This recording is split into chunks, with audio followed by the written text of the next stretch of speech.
बिस्मिल्लाहिर्रहमानिर्रहीम। अस्सलाम वालेकुम वरहमतुल्लाहि वबरकातुहू। Welcome to my channel. आज मैं आपसे झटपट चिकन की रेसिपी शेयर कर रही हूँ, जो कि बहुत ही इजी है और बहुत ही टेस्टी भी होती है। चलिए आइए बनाते हैं कि क्या क्या इसमें जाएगा। आधा किलो मैंने चिकन लिया है। ये मैंने फ्रीज़ किया हुआ था, फ्रिज से निकाला था। तो ये जैसे थोड़ा सा सख्त हो जाता है, जैसे एकदम ताज़ा होता है वैसा नहीं रहता। तो इसको हम ऐसे ही कढ़ाई में डालेंगे। अब 2-1.5 चम्मच तकरीबन मेरा अदरक लहसुन है। अब 2 प्याज मैंने गोल स्लाइस में काट के वो इसमें डाल दिए हैं। अब 2 अदद टमाटर उसका छिलका उतार के अब वो मैं इसमें डाल दूँगी।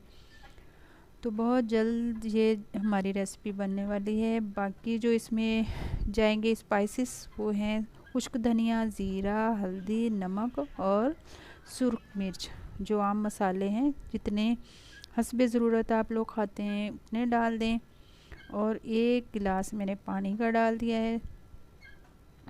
तो इस तरह ये चीज़ें सारी इसमें जाएंगी और ख़ास कोई इतनी चीज़ नहीं जाएगी, क्योंकि गोश्त हमारा फ्रीज़ किया हुआ था और सारी चीज़ें मैं इकट्ठी ही इसमें रखूँ। तो जी सारी चीज़ें मैंने डाल दी हैं इसमें। अब रहता है ऑयल में, हाँ, सरसों का डालूँगी, क्योंकि हम लोग सरसों में ही खाना बनाते हैं। बहुत टेस्टी बनता है, बहुत मज़ेदार बनता है। मस्टर्ड ऑयल ही हम यूज़ करते हैं। आधा कप में मस्टर्ड ऑयल का डाल दूँगी और फिर मैं इसको मीडियम आंच पे रख दूँगी ढक के, ताकि आहिस्ता आहिस्ता गोश्त भी गल जाए और हमारे ये प्याज और टमाटर वगैरह ये भी अच्छी तरह गल जाए। फिर इसको हमने भूनना है। तो इस तरह रेसिपी, अगर आपने गोश्त फ्रीज़ किया हुआ है, अगर इस तरह बनाएंगे तो इसका टेस्ट भी बड़ा ज़बरदस्त आ जाता है और पकता भी बहुत अच्छा है। कोई मेहमान वगैरह आ जाता है अचानक, तो मैं अक्सर फ्रीज़ किया हुआ जो गोश्त है इस तरह से बनाती हूँ। बहुत ज़बरदस्त इसका टेस्ट दूसरे सालन से अलग ही बनता है। तो ये देखें, अभी काफ़ी हमारा वो गोश्त पक चुका है, उसका पानी भी खुश्क हो गया है। अभी थोड़ा सा रहता है, मज़ीद मैं इसको रख दूँगी, क्योंकि बोटियाँ थोड़ी सी अभी कच्ची थी। और ये देखें, तकरीबन मैंने 2-3 मिनट और रखा हल्की आंच पे। अब मैं इसको अच्छी तरीके से भून लूँगी। तो इस तरह गोश्त का जायका उस जो जैसे हम आम तरीके से बनाते हैं प्याज वगैरह भून के, उससे अलग टेस्ट इसका बनता है। आप लोग ज़रूर इस तरह ट्राई करके देखिएगा, तो इंशाल्लाह दुआ में याद करेंगे। तो ये देखें, अभी मैंने 3-4 मिर्चें जो स्पाइसी ज़्यादा हैं इसमें कट मैं नहीं लगाती, क्योंकि सालन में इसका टेस्ट आ जाता है। मेरे हस्बैंड को फिर ज़्यादा मिर्चों वाला सालन नहीं पसंद, वो हल्की मिर्च खाते हैं। इसलिए जिस किसी ने ज़्यादा मिर्च खानी होती है तो ये हरी मिर्च को खा लेते हैं।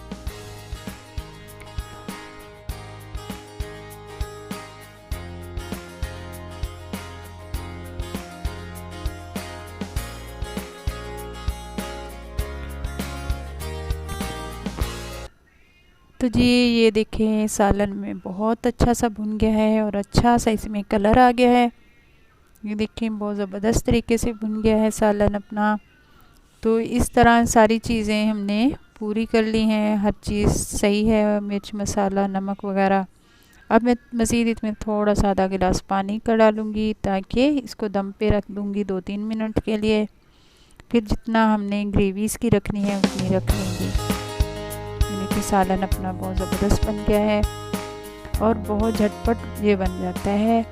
और कोई इसमें नहीं, जैसे बिगनर वाली बच्चियां हैं, सीख रही हैं, क्योंकि कुकिंग बच्चियों को बास नई नई जब काम करना शुरू करती हैं तो उनके लिए भी मसला हो जाता है। तो फ्रीज़ किए हुए चिकन को हम अगर इस तरीके से बनाएंगे तो इसका टेस्ट भी बड़ा ज़बरदस्त वाला आला होता है और ये बनता भी बहुत झटपट से है। अब मैंने भून लिया है और इसमें गरम मसाला मैं आधा चम्मच डाल दूँगी और हरा धनिया काट के कुछ मैंने ताज़ा फ्रेश जो कुछ ज़्यादा डाल दिया है, ताकि अच्छी सी इसमें खुशबू आ जाए। ये देखें, बहुत अच्छा बन गया है। अब मैं इसको 2-3 मिनट के लिए मज़ीद हल्की आंच पे रख दूँगी, ताकि अच्छी तरह ऑयल आ जाए ऊपर। और हमारा ये देखें सालन बन के रेडी हो गया है। बहुत ज़बरदस्त खुशबू आ रही है इसमें। ज़रूर ट्राई कीजिएगा, मुझे दुआओं में याद रखिएगा। इंशाल्लाह इस तरह की रेसिपीज़ मैं आपको मज़ीद और आपसे शेयर करती रहूँगी। ये देखें, मैं डिश आउट करके आपको दिखा रही हूँ। बहुत ज़बरदस्त बन के तैयार हुआ है। इंशाल्लाह आप मुझे मेरी वीडियो को अगर आपको पसंद आ रही है तो लाइक शेयर ज़रूर कीजिएगा। इंशाल्लाह मिलेंगे अभी अगली वीडियो में, तो अपना ख्याल रखिएगा। अल्लाह हाफ़िज़।